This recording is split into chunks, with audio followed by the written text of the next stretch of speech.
første par sekunder, der tænkte jeg, hvad fanden foregår det i dit hoved, mand?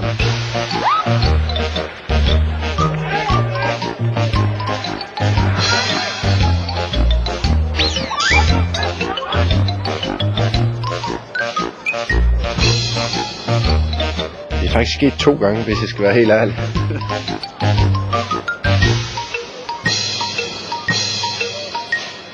Du kender garanteret godt situationen. Det er en god dag. Alt går efter planen. Du har det godt. Og så sker der alligevel pludselig noget, der får alle til at grine af dig. Det sker i skolen, på gaden, derhjemme. Og det sker altså også for de allerbedste fodboldspillere. Følte du dig dum? Nej, det gør jeg ikke. Jeg følte mig sjov. Det er kikser som den her, der gør det sjovt at se fodbold. Men for dem, der sørger for underholdningen, er det ikke altid lige morsomt.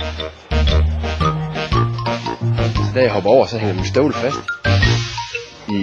i banden, og så vælter jeg forover. Men jeg giver ikke slip på bolden, og så knalder jeg hovedet direkte ned i jorden. Det var lidt pinligt. Jeg får sidst fod på 2 bolde, som går i mål, men desværre jeg i net, så det var træls. Man har mest lyst af alt til at måske finde en skovl og så grave sig ned i et hul.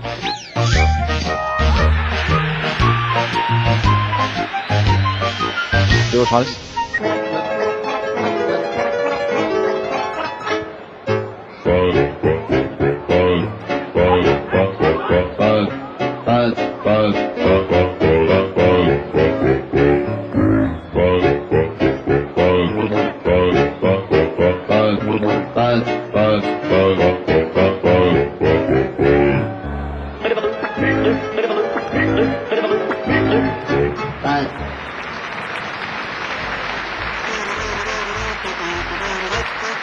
Det er sådan med brøler, at nogle er bare sjove.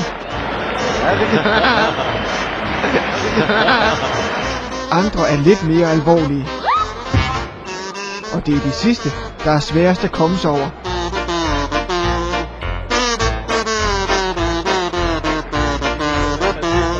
Jeg husker det første, jeg tænkte, det er bare løgn det her. Det sker simpelthen ikke.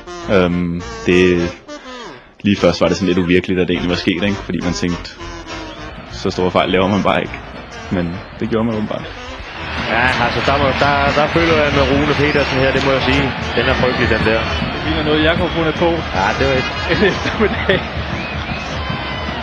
Hvis du engang brænder en kæmpe chance, eller koster et mål, er der kun én ting at gøre. Find en ordentlig forklaring. De Adidas-bolde, de springer altså en lille smule højere, end jeg er vant til med vores Select-bolde. Så den hopper direkte op i hovedet, og så ryger den ind i målet, ikke? Så det er jo sindssygt mål, ikke? Og så ellers bare kig fremad. Når den rammer i hovedet, går ind, ikke? Det er skide uheldigt, ikke? Som målmand, ikke? Man ser dum ud, og man føler, fuck ikke, det er noget lort, men man kommer hurtigt over det. Så næste gang du laver sådan en som den her, så husk på, du er ikke den eneste.